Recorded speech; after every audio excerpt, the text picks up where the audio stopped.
Pues vamos a iniciar la semana, como todos los lunes, con el quién es quién en los precios y luego los videos y abrimos para preguntas. Adelante, Ricardo. Muy buenos días, señor presidente. Muy buenos días a todas y a todos ustedes. ¿Quién es quién en el precio de los combustibles? Vamos a ver los precios del petróleo del mexicano, de la mezcla mexicana. La semana pasada, con corte el 1 de septiembre, el barril estuvo en $82 con 56 centavos de dólar. Pueden ver ustedes que continúa errático el mercado, una ligera tendencia a la alza, pero en general la tendencia que ha venido predominando las últimas semanas es a la baja. El precio promedio la semana pasada para la gasolina regular fue de 22 pesos con 3 centavos. El incentivo fiscal para la regular esta semana, 83.9%. El precio promedio de la premium la semana pasada, 24 pesos con 7 centavos. Y el incentivo fiscal para esta semana, 68.4%. Y el diésel, el precio promedio, 23 pesos con 47 centavos. El incentivo fiscal del 100% al diésel. ¿Cuáles fueron las tres marcas que dieron más cara la semana pasada? Redco, Chevron y Arco. Y las tres más económicas la semana pasada fue Total, G500 y Orsan.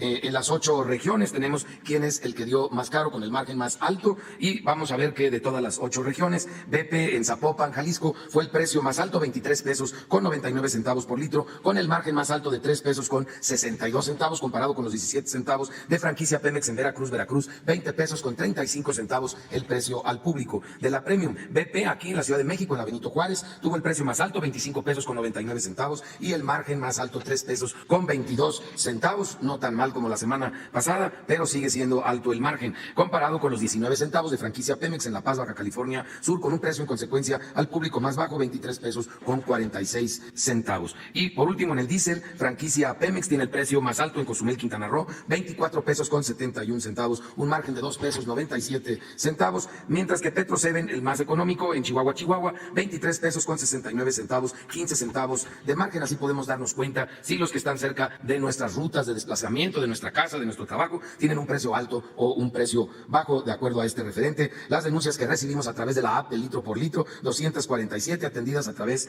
de 276 visitas y o verificaciones, y tuvimos 2 que no se dejaron verificar. Este número ha bajado afortunadamente, uno en Corregidora, Querétaro, y otro más en Villa Hidalgo, Jalisco. Vamos a ver los precios como referentes sin tomar en cuenta el margen. Las más baratas para la regular franquicia Pemex, 20 pesos con 35 centavos en Veracruz, y Soriana en Tampico, Tamaulipas, 20 pesos con 39 centavos. Las más caras, 24 pesos con 10 centavos de franquicia Pemex en Gilotlán de los Dolores, Jalisco, y 24 pesos con 9 centavos de franquicia Pemex en Matehuala, San Luis Potosí. Las más baratas para la Premium, 21.89 en Altamira, Tamaulipas, franquicia Pemex, y 21.99 de Soriana en Tampico, Tamaulipas. Así es como aparecen en la app de litro por litro. La más cara, Shell, en Naucalpan, en el Estado de México. Estos angelitos ya llevan tiempo dando caro, sobre todo en la zona conurbada de la Ciudad de México, 26 pesos con 89 centavos, y franquicia Pemex, 26 pesos con 25 centavos en Hermosillo, Sonora. La más barata del diésel, 22 pesos con 35 centavos de franquicia BP en Coatzacoalcos, Veracruz, y 22 pesos con 69 centavos de franquicia Pemex en Veracruz. Las más caras, Quick Gas, 26 pesos con 15 centavos en Culiacán, Sinaloa, y 26 pesos de franquicia Pemex en Telmeme, Oaxaca. Vamos también a seguir verificando, como lo hemos venido haciendo, los servicios sanitarios para que de preferencia no los cobran y los mantengan en buen estado y limpios. Vamos ahora al gas LP. En el gas LP, haciendo corte el 31 de agosto, y convertimos de dólares a pesos y lo convertimos a kilos. El precio internacional fue de 24 pesos con 79 centavos. El precio promedio de las 220 regiones en México la semana pasada, 22 pesos con 95 centavos, ligeramente abajo aquí en nuestro país. El mismo 31 de agosto, 13 pesos con 23 centavos el precio internacional por litro. El promedio en México, 12 pesos con 39 centavos. Seguimos encontrando quien da abajo del precio máximo. Tenemos casos en San Luis Potosí, en el Estado de México, en Puebla, en Veracruz, en Jalisco y en Coahuila. Un ejemplo de ello, Gasificadora del Golfo, en San Luis Potosí, tiene un precio al público de 12 pesos con 19 centavos, mientras que el precio máximo fue de 13 pesos con 68 centavos en esa región, más de un peso abajo del precio máximo. Y también en el caso de cilindros de gas, tenemos ejemplos en Veracruz, en Puebla, en Tamaulipas, en el Estado de México, en Yucatán, en el Estado de Hidalgo. Un caso, gas de Huatusco, en Puente Nacional, Veracruz, tiene un precio al público de 22 pesos con 32 centavos, mientras que el precio máximo es de 23 pesos con 41 centavos, también un poquito más de un peso por abajo del precio máximo. Hicimos 875 visitas en el caso de gas. Encontramos un vehículo que tuvimos que inmovilizar porque no estaba bien calibrado y 4.6% de cilindros en mal estado. Esta semana subió el promedio de cilindros en mal estado. Hay que estar cuidando eso. Los invito a las consumidoras y consumidores en todo México a que revisen sobre todo la parte de abajo del cilindro, que no esté picado y que tenga en buen estado la válvula. Vamos a ver quién es quién en los 24 productos de la canasta básica. El índice nacional de precios al consumidor en bebidas y en alimentos muestra un nivel de estabilidad, mientras que hay una ligera tendencia a la alza tanto en el promedio de la canasta baja como en la canasta de precio más alto. Vamos a verlo por zonas. En la zona centro, el precio más alto lo encontramos en Walmart Express de las Torres, allá con mis paisanos en León, Guanajuato, a 1,164 pesos con 90 centavos. Los mismos 24 productos en las mismas cantidades. Ahí mismo, en León, las y los panzas verdes lo pueden encontrar más barato en H-E-B a 966 pesos el mismo paquete. Son prácticamente 200 pesos de diferencia, sí vale la pena moverse. Vamos ahora en la zona centro-norte, en donde el precio más alto también lo tiene Walmart, en La Paz a 1,136 pesos con 70 centavos, mientras que en Mega Soriana, Guadalajara, en Zapopan, a 989 pesos con 20 centavos el mismo paquete. Y también habría que reconocer en esta zona que la central de abastos de Durango, aunque no fue la más económica, está entre las 5 más económicas, el mismo paquete a 1,050 pesos con 50 centavos. En la zona norte, el precio más alto, otra vez Walmart, a 1,132 pesos con 20 centavos, mientras que el más económico lo encontramos en Merco Arrenberry a 947 pesos con 85 centavos, bien por Merco Arrenberry, que ha sido un aliado de los consumidores de Nuevo León. Y en la zona sur-sureste, Walmart Express, otra vez, estos angelitos tienen el paquete a 1,114 pesos con 90 centavos, mientras que Chedraui, en Tuxtla Gutiérrez, Chiapas, lo tiene en 982 pesos con 40 centavos. Gracias. Vamos. Tren Maya, reporte de avances, 5 de septiembre de 2022. En el tramo 1, en Tenosique, Tabasco, avanza la preparación del terreno para la estación de Boca del Cerro, mientras en Palenque, Chiapas, continúa la construcción de pasos peatonales para el libre tránsito de los habitantes de las comunidades de un lado a otro de la vía. En el tramo 2, siguen los trabajos de colado en Pasos de Fauna y la conformación de terraplén a la altura del municipio de Geselchacán. En el libramiento de Campeche, continúa la elaboración de prefabricados como cabezales para los viaductos que guiarán el tren, así como las traves que sostendrán la vía. En el tramo 3, en Canacín, Yucatán, avanza la estación Tella con los trabajos de excavación para la conformación de andenes. La estación Tella contempla 4 andenes que permitirán la circulación de pasajeros en ambos sentidos para abordar el tren hacia destinos como Mérida, Campeche y Cancún. En el tramo 4, cerca de la localidad de Cisbichén, en el municipio de Chemash, Yucatán, inició el riego de balasto directo a la vía mediante 4 vagones destinados para transporte y distribución del material con ayuda de un remolque ferroviario. También está en operación la máquina multicalzadora de tecnología austriaca para la nivelación, alineación y calzado de balasto, con lo cual se garantizará la seguridad y mayor durabilidad de la vía. En la planta de Ciudad Sagún, Hidalgo, inició la fabricación de los trenes con la producción de partes primarias que después serán canalizadas a la línea de ensamblaje. El Tren Maya avanza. La Comisión Nacional del Agua informa el avance en la construcción de la presa Santa María, Río Baluarte, Sinaloa. La presa tiene un avance físico del 60.2%. Se continúa con el revestimiento de concreto, utilizando el equipo denominado Jumbo y la construcción de losa de piso del túnel 3. En la cortina, se continúa con la colocación de diferentes tipos de materiales, de los cuales se lleva un acumulado de 2.092.000 metros cúbicos, de un total de 7.750.000. Asimismo, se lleva a cabo la fabricación de bordillos, la colocación de concreto en el plinto y se concluyó la pantalla plástica en la ataguía aguas abajo. En el vertedor 1, se trabaja con la colocación de cimbra en el muro de gravedad, el cual proporcionará estabilidad a un tramo de la margen izquierda. El equipamiento electromecánico del túnel 3 está compuesto por tubería a presión con 5 válvulas de 3.5 metros de diámetro, una válvula de doble sello para la obra de toma, una válvula de doble sello para la descarga de fondo, un muro hermético y una válvula de chorro hueco para la descarga de fondo, la interfase de CFE con agua, una válvula de chorro hueco para la obra de toma y una última válvula de sello simple para la obra de toma. Asimismo, se continúa con la fabricación de la tubería de presión que será colocada en el túnel 3, como obra de toma y desagüe de fondo. A la fecha, se han generado 3.830 empleos en la construcción de la presa. De acuerdo. Bueno, vámonos a la fila 3. A la 3, ¿a cómo? Adelante, ¿sí? Ahora, bueno, vamos a la fila 3 y hombre, mujer. Y ya después vamos a la 2 y luego a la 1. Adelante. Sí, buenos días, señor presidente. Quiero preguntarle, buenos días, señor presidente. En su pasada gira a Quintana Roo, un grupo de colonos residentes de Cancún quisieron informarle del riesgo, del peligro por la construcción de un gasoducto que está construyendo la empresa Gas Natural del Noreste. Ellos dicen que tuvieron ya una mala experiencia en Playa del Carmen por el riesgo que tiene con miles de personas. Además del riesgo, hay una resolución judicial porque no se obtuvieron los permisos de transportación del gas, los permisos de impacto ambiental, de impacto social. pero la empresa Gas Natural del Noreste sigue construyendo. Los colonos obviamente tienen miedo, le preguntan a usted que si por medio de la Secretaría de Energía, por medio de la FREC, de la ASEA, se va a hacer algo para revisar este tema allá en Cancún, y que si está enterado usted de este problema, señor presidente. No, no estaba enterado. Sé que la Comisión Federal de Electricidad está ya en proceso de construcción de 2 termoeléctricas para la península, una en Mérida, Yucatán, y otra en Valladolid. Y se está contemplando también el transporte de gas por ductos. Pero lo del gas solo está llegando a Valladolid. Hay una empresa francesa, no sé si a esa te refieres, que tiene un acuerdo con la Comisión Federal de Electricidad. Puede ser esa. De todas maneras lo vamos a ver. Se va a revisar para la protección de la gente. Perfecto, sí, señor. En otro tema, señor presidente, usted sabe que en los lugares a donde está llegando el Ejército, la Guardia Nacional, a recuperar poblados, se le está restableciendo las propiedades, dígase predios, casas, ranchos a los integrantes de las comunidades.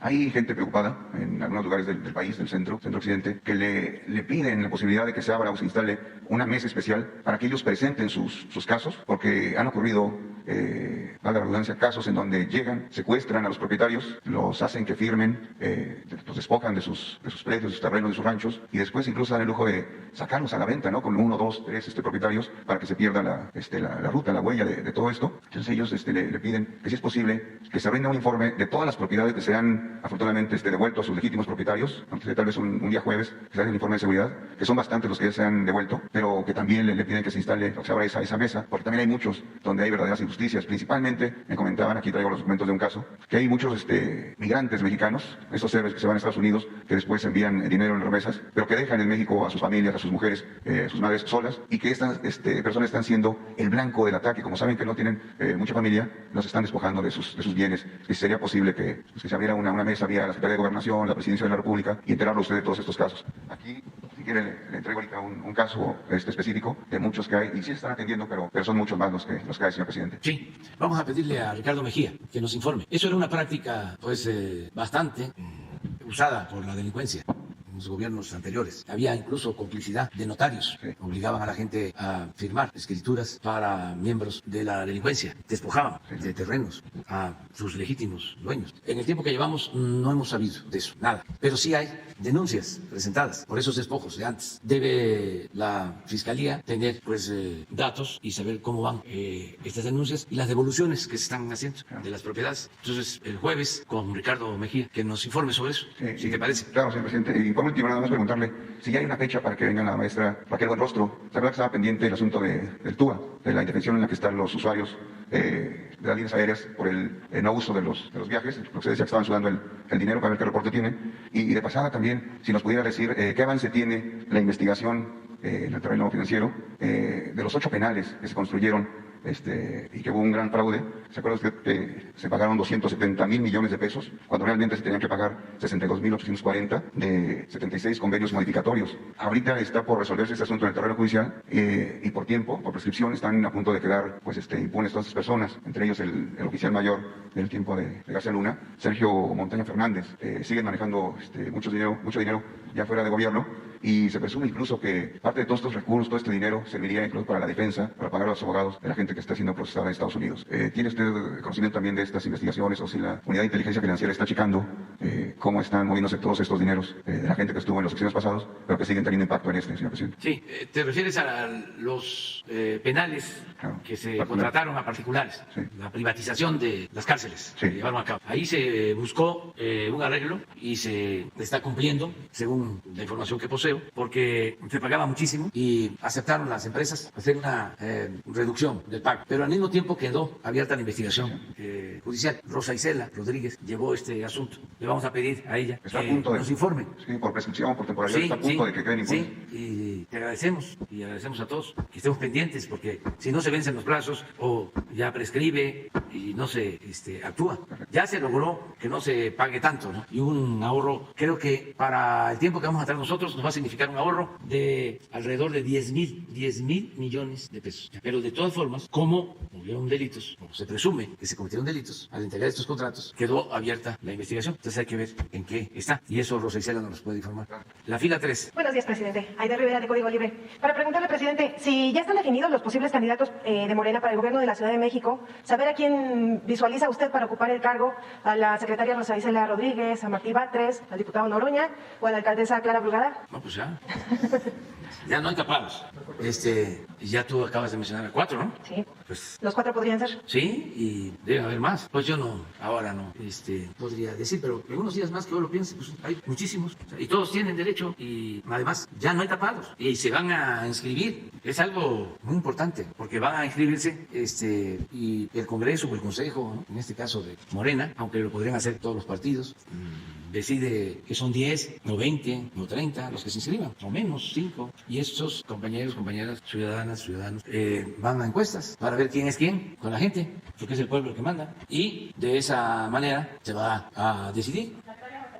No, pero es libre y tiene también posibilidad, como todos. Lo que va a dejarse de manifiesto es de que no hay tapado, y 2, no hay dedazo, que va a elegir el pueblo y el gobierno no se va a meter en apoyar a ningún candidato ni a ningún partido. Es una etapa nueva. Y todavía, fíjense cómo es la costumbre, como dice la canción, más fuerte que el amor, que todavía hay hasta de los más cercanos que están esperando una señal. Pues se van a quedar esperando la señal, que se sienten, que busquen una silla para que no se vayan a cansar, esperando la señal. No va a haber señal, son los ciudadanos, es la gente, es el pueblo, es la democracia y todos tienen derecho. Presidente, en una segunda pregunta.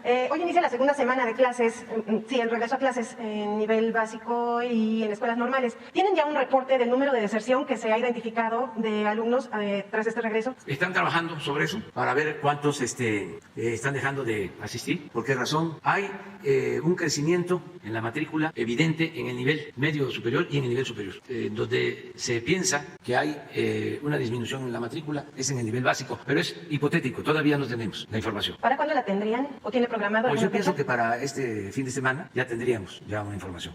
Son 2 factores en el caso del nivel básico, se atribuye pues al tiempo que se estuvo sin clases por la pandemia y también porque hay una disminución de la población infantil, según los censos, en los que están en edad de estudiar en el nivel básico. Hay que verlo todavía, ¿no? Son pues hipótesis, no conjeturas, pero sí hipótesis. De acuerdo. Entonces vamos a tener toda la información y se va a transmitir. Pero sí se está llevando a cabo una campaña en la SEP para invitar a que no se queden los niños, niñas sin ir a la escuela. Incluso se están visitando las viviendas, los hogares, se está visitando a las familias. En una última pregunta, presidente. El pasado 21 de mayo, el embajador de Estados Unidos en México, Ken Salazar, anunció la construcción de un muro de 300 kilómetros en el istmo de Tehuantepec como método de control migratorio. Le quería preguntar si nos puede informar cómo van esas obras y cómo es que se llegó a esa conclusión y si el gobierno de México es quien aportará los recursos para esta construcción. Pues es la primera vez que estoy escuchando algo así. No sabía. Sí, lo anunció, está publicado en diversos medios, pero bueno, entonces lo dejamos pendiente para poderlo consultar. Sí, porque yo no sabía. Bueno, gracias. Sí, y desde luego, pues por adelantado, no queremos muro en la frontera, mucho menos en nuestro territorio. O sea, para que no se especule.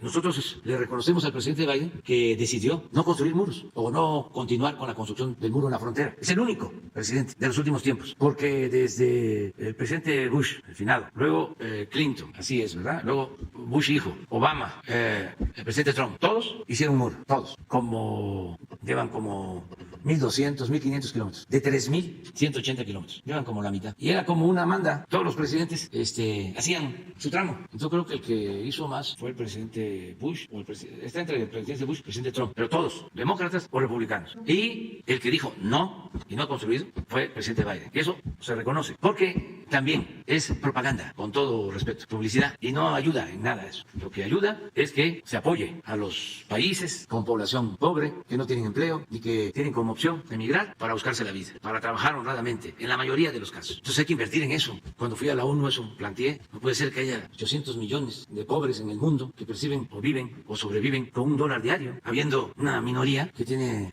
fortunas inmensas. Claro que es pecado social. Y fui a plantear que la ONU atienda eso. Es un asunto de desigualdad, que eso es lo que provoca, junto con la corrupción, porque eso va acompañado de la usura, va acompañado del saqueo de recursos naturales. Eso es lo que produce pobreza, migración, problemas de salud, violencia, que es lo que planteamos también con lo de la guerra en Ucrania. Debería de buscarse la paz porque no se hizo el trabajo para evitar esa guerra. Ni los mandatarios de las potencias ni la ONU. Pero todavía es tiempo porque se perjudica mucho a la gente con una guerra. Pues a los ucranianos están sufriendo desplazamientos y los efectos en la economía, la inflación, todo esto que está sufriendo Europa por la falta de gas. ¿Por qué no? Como lo están planteando el Papa Francisco, el presidente de la India, el primer ministro Modi, el secretario general de la ONU, los tres, buscar el diálogo con Rusia, con Ucrania y con el apoyo del Consejo de Seguridad de la ONU para que no haya vetos, conseguir una tregua de 5 años, cuando menos, sin pruebas nucleares, sin amenazas, sin intervenciones, sin estar participando en conflictos internos. 5 años para que los gobiernos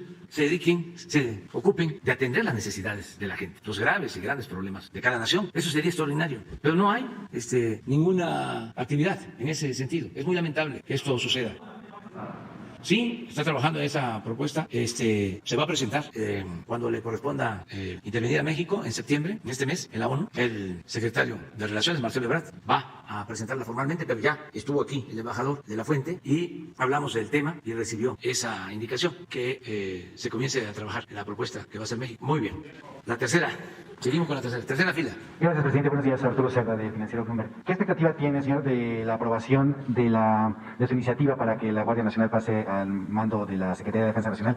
Después de que en diputados no hubo realmente análisis ni discusión, sino pues Morena logró imponer ahí su mayoría. Pero en el Senado, pues no sé si le ve a usted igual de sencillo, dado aparente distanciamiento que tiene con Ricardo Monreal, quien se ha vuelto de alguna forma pues crítico de algunas decisiones de su gobierno, y él pues advirtió que una legislación así no podría ser solamente en un segundo nivel, sino que tendría que llegar al nivel constitucional. Pues yo creo que fue muy buena la aprobación en la Cámara de Diputados de esta ley. Le agradezco mucho a los legisladores en general porque ya se dio este primer paso. Y como a veces hay mucha información, ahora me gustaría leerles, porque me interesa mucho que la gente tenga con la información completa. Lo que dije en mi informe, porque eso es lo que pienso. A ver si, por favor, es un párrafo, porque ahí está mi postura, con mucha, considero, claridad. 9 años para la Guardia, presidente. ¿Esto sería cambio de enjuiciar a Alito Moreno?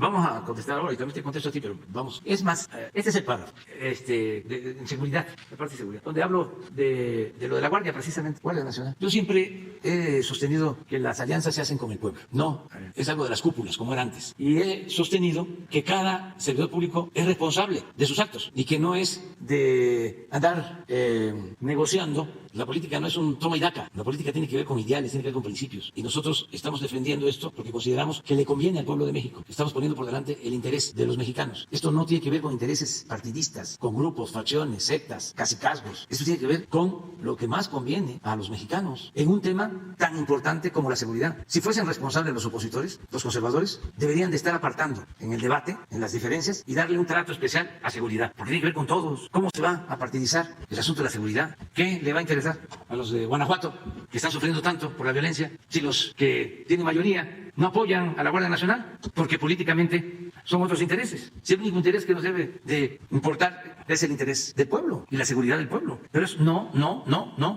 Hablando de Guanajuato, creo que el viernes di a conocer que hay más elementos de la Guardia Nacional que policías estatales y municipales. Y aún así, los del PAN votando en contra de que la Secretaría de la Defensa tenga el mando de la Guardia Nacional para garantizar que la Guardia Nacional no se corrompa y que realmente esté garantizando la seguridad pública de todos. Pero son muy limitados, muy dominados por intereses facciosos. No se les puede llamar mujeres, hombres de Estado, mucho menos de nación. Pero tengamos en cuenta también que se creó la Guardia Nacional, para lo cual se han construido 242 cuarteles de casi 500 que van a estar operando a finales del gobierno. Porque vamos a tener 500 en todo el país, pero ya están terminados 242. Los ingenieros militares van a ser como 160 más y la Secretaría de la Defensa está aportando instalaciones para que la Guardia pueda contar con 500 cuarteles en todo el país. Sobre todo que en todos los territorios, todas las regiones, existe una instalación de la Guardia Nacional. Se ha reclutado y formado profesionalmente 115,000 elementos. Basta decir que en 19 entidades federales de la República ya hay más personal de esta corporación de la Guardia Civil, de la Guardia Nacional, que policías estatales. Ya son más. Por eso envié el día de ayer al Congreso una iniciativa de reforma legal integral con el propósito de que la Guardia Nacional, porque ya está casi consolidada. Ya tiene más de un 70% de aceptación en la población. Envié una iniciativa de reforma legal integral con el propósito de que la Guardia Nacional pase a formar parte de la Secretaría de la Defensa, con el único afán de que se consolide. Nosotros no queremos un Estado autoritario. Hemos luchado siempre en contra de eso. Y lo explico después. Con el único afán de que se consolide, de que mantenga su disciplina y profesionalismo y sobre todo que no se corrompa, como sucedió con la antigua Policía Federal. Acaba de darse a conocer un documental. Todos esos personajes tuvieron que ver con la Policía Federal y echados a perder, sobre todo por la ambición al dinero.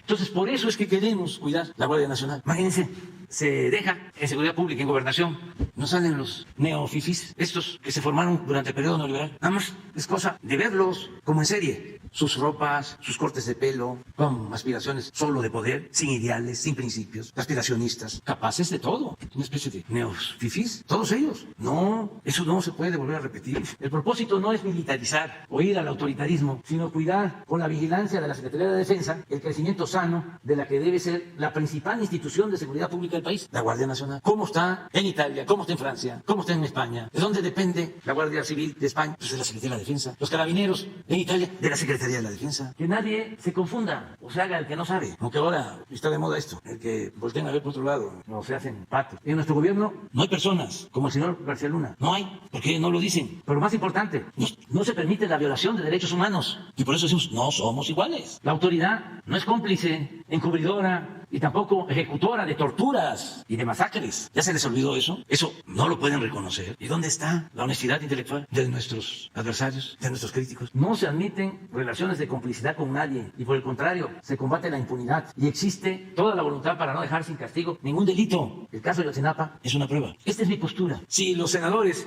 deciden que no van a votar porque se militariza el país o por cualquier excusa, ya nosotros cumplimos. Y voy a estar constantemente planteándolo, porque este es un asunto de interés general. Presidente, con la iniciativa como la presentó, de alguna manera está ya dejando de lado o renunciando a su intención que también había expresado para que los militares permanecieran en las calles en labores de seguridad. Y en este sentido, ¿qué información hay nueva respecto del caso en Tamaulipas, donde murió la pequeña de 4 años? ¿Qué peligro representaba un vehículo con una mujer y 2 menores a bordo? Pues es un caso, lo expliqué aquí, lamentable. Hubo un enfrentamiento entre elementos del ejército con una banda de delincuentes y se asesinó a una niña en la balacera, en el tiroteo. Muy lamentable, se hizo la investigación, creo que ya está el resultado y se va a castigar a los responsables. Se está por definir, pero el propio secretario de la Defensa dio la instrucción de que se investigara y se actuara de inmediato, porque no hay encubrimiento y se pueden dar esos casos, pero sí aplica el que lamentablemente es la excepción, no es la regla.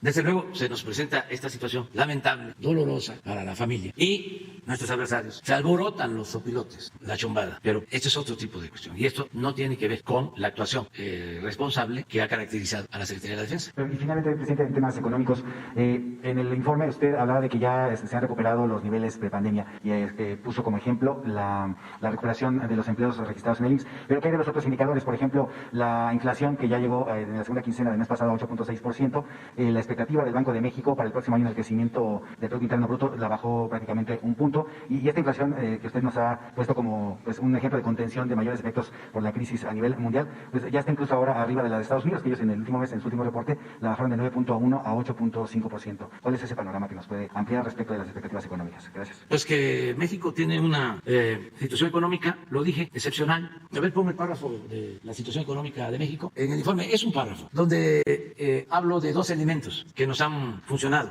Uno, el atender a los de abajo, darle preferencia a los pobres. Eso nos ha ayudado mucho. Los programas para el bienestar, la recuperación del poder adquisitivo de los salarios. Acabo de estar en el recorrido de supervisión del Tren Maya, el fin de semana. Ya empezamos con los trazos para el tramo 6 y 7 de Tulum a Escárcega.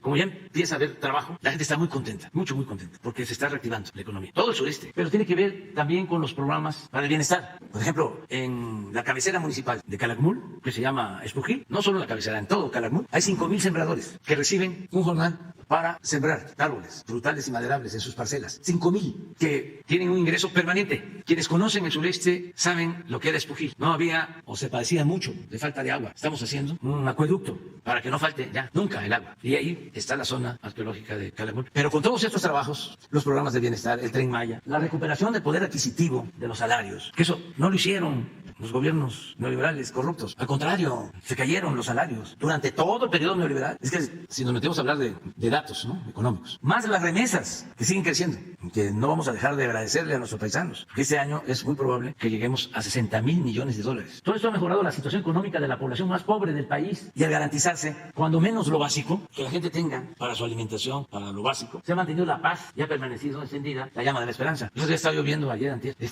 desesperado Catón, que lo volvió a poner Claudio X González. Ahorita pones el texto de Catón. Bueno, este es un factor. Esto no lo han hecho en otras partes. Ya en algunos lugares, en algunos países, están tomando en cuenta nuestro modelo. Pero lo otro que nos ayuda mucho es que México está considerado en el mundo como uno de los países con más potencial para invertir y hacer negocios. Nuestro país. Eso lo dice Larry Fink, el de BlackRock, y lo dicen todos los financieros, los más importantes del mundo, y los bancos internacionales. No lo van a decir en el Reforma o el Economista o cómo se llama el otro especializado en el financiero. Pues aun cuando ahí en uno de estos tienen a Bloomberg como agencia, sí, pero también tienen ahí su departamento de corte y confección. Les pueden mandar la nota a Bloomberg, pero no la publican. Una vez me dijo uno de los editores de Bloomberg, oiga, ¿y cómo ve la sociedad que tenemos con el financiero? Digo, bien, está muy bien. Si usted ve que no son objetivos, estamos en condiciones de recibir cualquier señalamiento. Digo, no, yo no me meto en eso. No soy fiscal. Cada quien que se ocupe de sus cosas. Sigue llegando inversión extranjera y durante nuestro gobierno en 2 años se han logrado niveles históricos. En el primer semestre de este año, la inversión foránea creció 12% en comparación con el mismo periodo del año pasado. Y va a ser récord este año. Según la información que me acaba de transmitir en una carta, mi amigo el presidente Biden, lo cito textualmente, me dice, el comercio bilateral en bienes entre Estados Unidos y México ha alcanzado los 384,000 millones de dólares este año, sobrepasando los niveles prepandemia para alcanzar un récord histórico. Eso es lo que él me dice, en el contexto de que vamos muy bien, que las relaciones económicas, comerciales con Estados Unidos están mejor que nunca. Yo entiendo que quisieran nuestros adversarios, los conservadores neoliberales, que nos fuera mal. Apuestan a eso, aunque le fuese mal al país, para que pudieran decir, ya ven, se los dije. ¿Se acuerdan cómo era antes? Que iba a haber fuga de capital, que iba a haber devaluación, que iba a crecer la deuda, que iba a ser un fracaso, que íbamos a parecernos a otros países. La economía de México es de las más fuertes del mundo.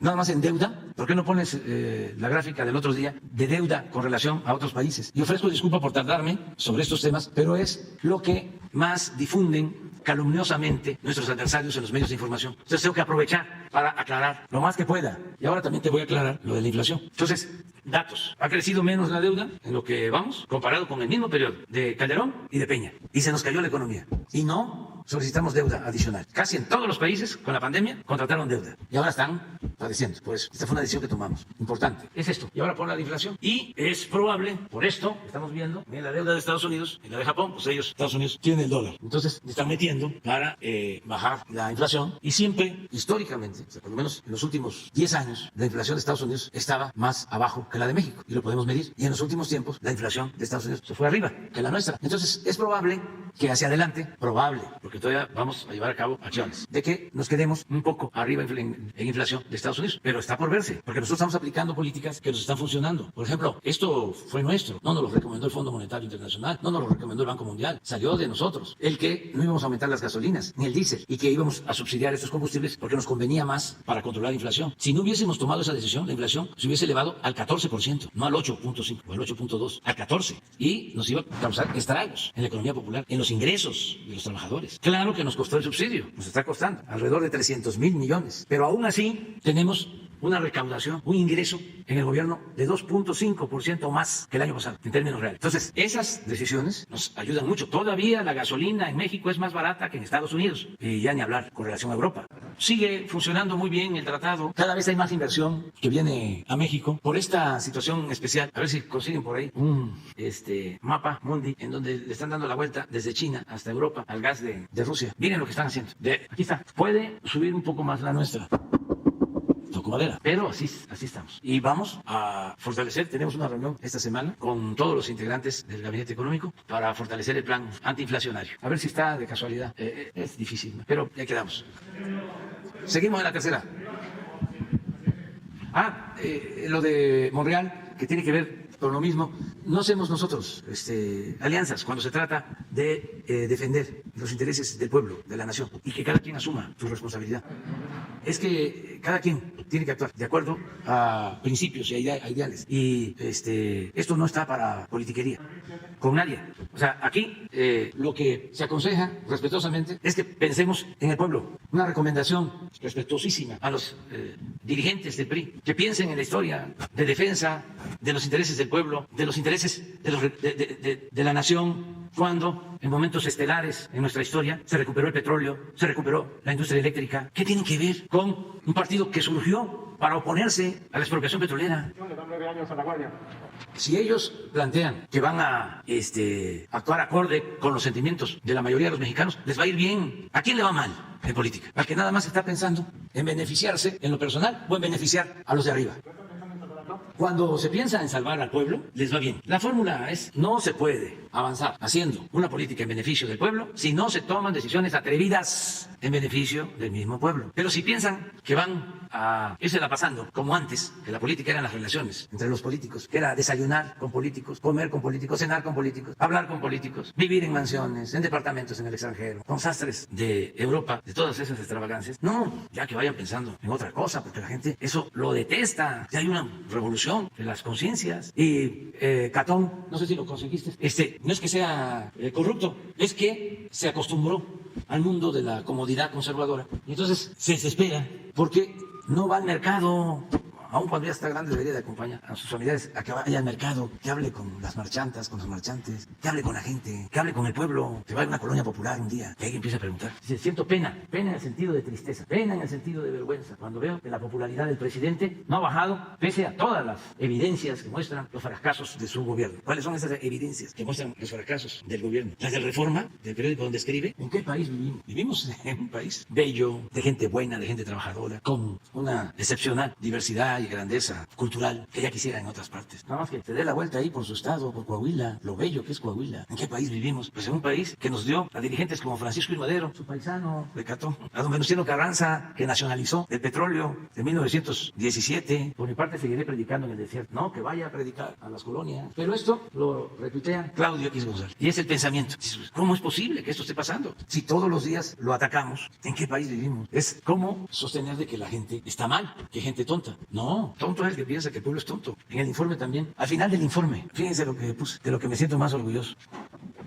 Les confieso que ahora poseo más aplomo y serenidad que antes. Ese también es un consejo: no enojarse, estar serenos. Y puede uno estar recibiendo los peores insultos, pero si uno está bien con su conciencia, no pasa nada. Ese es el escudo que protege, es como el ángel de la guardia. Y eso lo da el estar bien con el pueblo. Por eso ha crecido más mi respeto y amor al pueblo, porque lo he constatado, lo he probado. ¿Qué hicimos? Vamos a gobernar por el pueblo. ¿Y qué estamos recibiendo? Apoyo, respaldo, amor del pueblo. Esto es subversivo, porque para los conservadores el pueblo es malagradecido. No. ¿Qué es el individualismo? Es: preocúpate por ti. No te metas a Redentor porque vas a terminar crucificado. Ese es el pensamiento conservador. Estoy feliz porque la revolución de las conciencias ha reducido al mínimo el analfabetismo político. Esto es lo más importante de todo: el cambio de mentalidad, la toma de conciencia. Si no, todos les estarían haciendo caso a Catón y a Krause y a Loé de Mola y a todos. Afortunadamente ya hay un cambio de mentalidad y eso nos ayuda mucho. Y también agradecer mucho a los opositores, a Catón y a los que mencioné ahora y a muchos más que han actuado con autenticidad en contra de nosotros, pero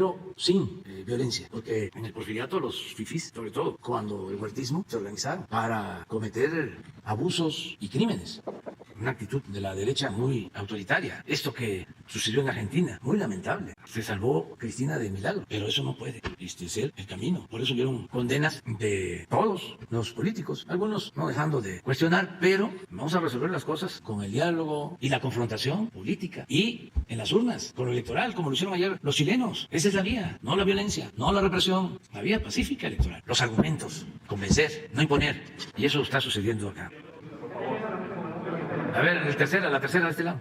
Presidente, buenos días. Adriana Estela Flores de Imer Noticias. Yo le quisiera preguntar o continuar con este tema de la aprobación de la iniciativa de la Guardia Nacional. No solo hay un rechazo por parte del sector opositor a usted, sino también de organizaciones, de instituciones académicas que han mostrado su preocupación no solo porque las Fuerzas Armadas tomen un control cada vez mayor de la seguridad, sino también sobre el creciente poder que tienen las instituciones castrenses en su gobierno, como ocurre con las empresas que se están haciendo cargo de obras estratégicas, el Tren Maya, AIFA, la seguridad en el corredor del Istmo. Entonces, y pues una de las preocupaciones es que estas mismas instituciones están teniendo pues este poder cuando, incluso durante su gobierno, presidente, en el caso de Ayotzinapa, todavía había un reclamo de mamás y papás que, aunque usted ya había dado la orden de que se esclarezca este caso, pues señalaban que había resistencias y había oposición por parte de estas mismas instituciones castrenses a proporcionar toda la información y que se contribuyera a que realmente haya un verdadero esclarecimiento del caso. Yo le quiero preguntar, presidente, si no entraña un riesgo de que haya un creciente poder militar dentro de la administración que encabeza usted, un civil, y por qué si esto no contradice lo que usted decía y también otros liderazgos de Morena, cuando en otras administraciones, por ejemplo en la de Calderón, señalaban e insistían en que en su gobierno pues se sacaría al ejército de las calles y se les devolvería a los cuarteles. Esa sería mi primera pregunta, presidente. Es que se tiene que contextualizar, se tienen que conocer los antecedentes. El ejército mexicano no es cualquier ejército, no es lo mismo que el ejército de un país del cono sur, no es lo mismo que el ejército en Europa, en algunos países. Este es un ejército que surge del pueblo, por eso digo que son pueblo uniformado, el soldado es pueblo uniformado. Este ejército se creó para enfrentar a la dictadura de Victoriano Huerta. Así surgió, del ejército surgió uno de los 3 mejores presidentes de México, el general Lázaro Cárdenas del ejército mexicano. Claro que han habido errores y hay manchas por las decisiones que han tomado los gobiernos civiles, porque no hay que olvidar que el comandante supremo de las Fuerzas Armadas es el presidente. ¿Quién dio la orden para declarar la guerra al narcotráfico? Calderón. Y estaba prohibido por la Constitución, porque también eso se tiene que tomar en cuenta. O sea, nosotros empezamos a apoyarnos en el ejército a partir de una reforma constitucional que se llevó a cabo y de nuevas leyes. Pero antes se usaba al ejército en tareas de seguridad pública y estaba prohibido. Entonces hay que tomar en consideración eso. Hay que tomar en consideración 2 cosas también. Una, de que los militares no se enriquecieron en el periodo de mayor saqueo en la historia de México. Por eso son distintos. No pertenecen a la oligarquía. Y otro elemento, para hablar con mucha claridad. Este ejército no se subordinó a ninguna potencia extranjera. No se volvió apéndice de ninguna agencia, ni de ningún ejército de ningún país extranjero. Este es un ejército independiente, leal a México y leal a las autoridades civiles. También no fue una invención de mi parte el que nos ayudaran a la construcción de obras, que ha sido un gran apoyo en el proceso de transformación. Está en sus leyes, así como está la defensa y garantizar la seguridad interior y ayudar a la gente en caso de tragedias, como lo hacen con el plan de N3, todos los primeros en llegar, cuando hay inundaciones, temblores. Hay una función, creo que es la 5ª función, a ver si está en la ley interna del ejército, que es la contribución al desarrollo del país. Y esa no se aplicaba. Cuando llegamos nosotros, ¿qué me encuentro? Pues que no hay capacidad de ejecución de obras porque la mayoría de las empresas las habían echado a perder, empresas nacionales y extranjeras, corrompidas. Entonces, ¿cómo hacemos un tren, el Tren Maya, que va a significar hacer en 5 años lo que les llevó a los españoles hacerlo en 20 y con el apoyo del ejército, de los ingenieros militares? O el aeropuerto, 2 años y medio un aeropuerto, el mejor aeropuerto de América Latina. ¿Cómo les molesta eso? Entonces se desplaza, ¿no? ¿Qué hace el ejército haciendo aeropuertos? Pues es mejor que esté recibiendo órdenes para masacrar al pueblo, como era antes, lo que les estén diciendo, como era antes. Tú haz tu trabajo, reprime, y nosotros nos encargamos de los derechos humanos. Y ahí no había nadie que cuestionara. Ahorita me acuerdas de lo de, no sé si sea cierto, de un dirigente del Estado de México, que ahora resultó que es escritor, como Carmen Aristegui, así como Denise, y como Catón, ya se volvió escritor como Vargas Llosa.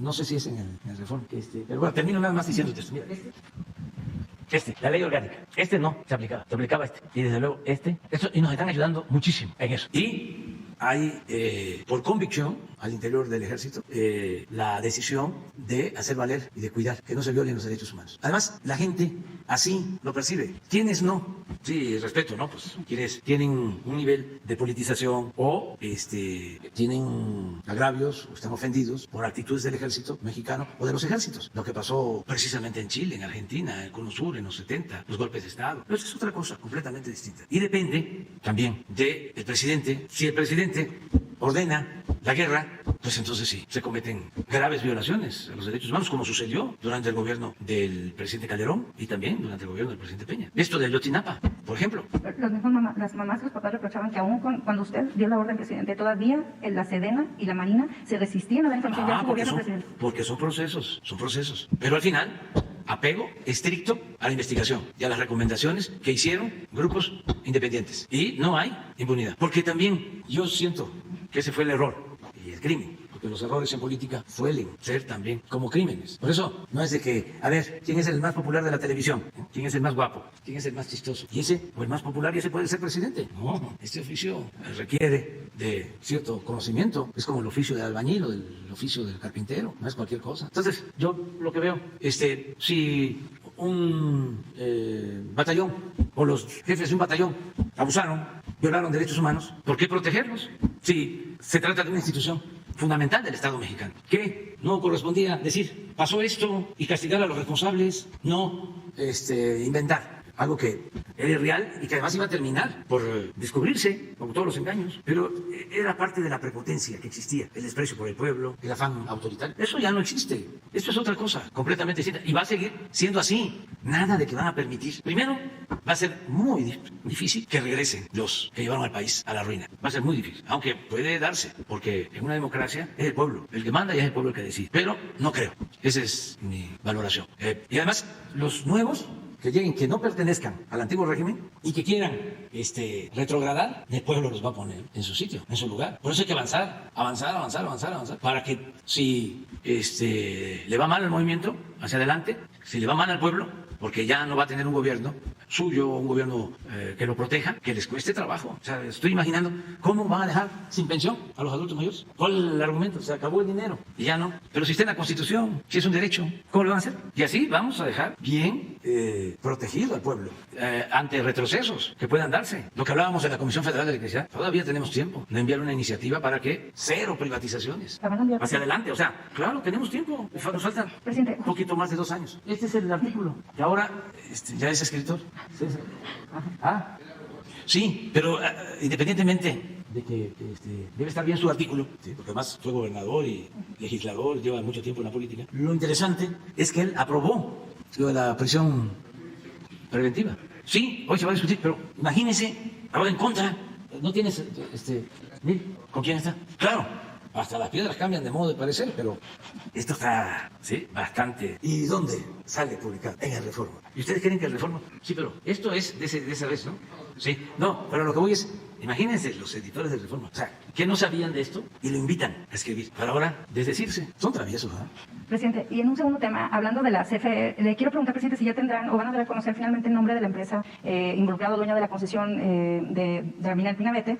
También saber si se está investigando, presidente, los contratos que ha suscrito la Comisión Federal de Electricidad con mineras que operan de manera irregular en la zona carbonífera. Y también, presidente, considerando este tiempo que todavía le queda del sexenio, estos 2 años, también se ha planteado, se ha hablado por parte también de organizaciones respecto a que, si bien en su gobierno no ha habido ninguna concesión nueva en el sector minero, a pesar de ello se siguen colocando títulos de concesión en mineras que son de alto y mediano riesgo, y han llamado también, presidente, a que es necesaria una reforma profunda a la ley minera que usted escribió, de hecho, aquí hace varias semanas, heredada por el salinismo, y que todavía el hecho de que prevalezca esta ley sigue permitiendo que operen empresas de manera irregular en todo el país, que han seguido llevando a tragedias como la que acaba de ocurrir recientemente en la mina El Pinabete. Yo le quiero preguntar, presidente, si usted en este tiempo que queda planea o analiza presentar una iniciativa profunda a la ley minera para, pues, definitivamente cambiar las situaciones en que se tiene en que opera esta industria aquí en México, y que ha seguido, pues, permitiendo situaciones, tragedias como Pasta de Conchos y la que ocurrió recientemente allá en Coahuila. Sí, es probable. Lo que sí quiero expresar es que los actuales concesionarios van a seguir manteniendo sus concesiones, porque no quiero que se vaya a malinterpretar. O sea, los que ya tienen sus concesiones se les respeta. La política que definimos desde el principio fue no entregar más concesiones, porque fue un exceso. Fue en la época de Porfirio Díaz, cuando entregaban las tierras con las compañías deslindadoras de sus allegados, se habló del derroche de baldíos. Este es el derroche de las concesiones, ¿no? O sea, 120 millones de hectáreas, el 60% del territorio nacional se entregaron en el periodo neoliberal. Entonces dijimos ya no. Incluso se han venido reduciendo las concesiones, porque como tienen que pagar impuestos y antes no pagaban, están devolviendo las concesiones. Ahora son menos. Entonces no vamos a entregar nuevas concesiones. A lo mejor va a meditar, como lo de la Comisión Federal, al final hacer una propuesta para que ya no se entreguen más concesiones y también se reglamente lo de la explotación minera en las concesiones ya otorgadas. Ya está reglamentado, pero que sea más estricto para proteger a los mismos. Eso puede suceder. También en el caso del agua. Pero ahora ya está la temporada del agua, ya es lo opuesto. Ahora es a preocuparnos, porque ahí vienen los huracanes, ¿sí? Estamos pendientes de Baja California Sur, estamos pendientes de Oaxaca. Llovió ayer en Nuevo León, en la zona conurbada, los arroyos secos se desbordaron, en Coahuila, estamos pendientes de eso. Pero en la temporada de sequía no queremos que vuelva a suceder lo que pasó en Nuevo León. Entonces también es cuestión de poner orden, tiene que ver con una legislación, un equilibrio que permita que haya desarrollo, pero que cuidemos nuestros recursos básicos, como el agua y otros recursos, ¿no?, que se requieren. Eso es todo. Gracias, presidente. La misma fila. Buenos días, señor presidente. Carlos Moxines, reporte Índigo, señor procurador. Para preguntarle justamente del tema de la prisión preventiva, dado que inicia también el debate en la Suprema Corte, ya nos queda clara la postura de su gobierno al respecto y también nos queda clara la postura de varios de los ministros que estarán en el debate. Lo comentaba el ministro Saldívar hace un rato en redes sociales. Pues para preguntarle, ¿tiene contemplado una alternativa en caso de que prosigan primero el amparo y después la acción de inconstitucionalidad o la convencionalidad?